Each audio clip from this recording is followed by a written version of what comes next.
When we first formed our company, we had a couple of individuals that really were also guiding us in pulling together the identity of the company. And one of the gentlemen that we worked with was an attorney, and he was advocating, he still is advocating for something called a conscious contract.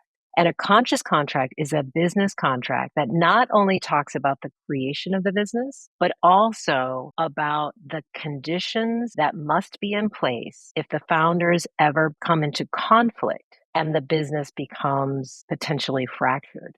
So it is a conscious commitment to not only how we will create the business, but how we might perhaps resolve, conclude the business relationship. So the thing I really loved about this relationship was it was sort of an entire life cycle from cradle to grave, which nobody ever thinks about when they are in the honeymoon phase and we're going to do this thing together. Nobody likes to think about the end.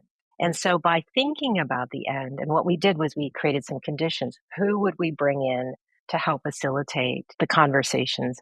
What will be our agreements for how we will enter in those conversations if those days ever arise, was kind of a fun exercise to do in the beginning of a relationship as we were getting to know each other. But I think in creating that, it really liberated us to really lean in, take risks, and be bold in those early stages because we felt as though we had a break glass in case of emergency covenant that was in place already.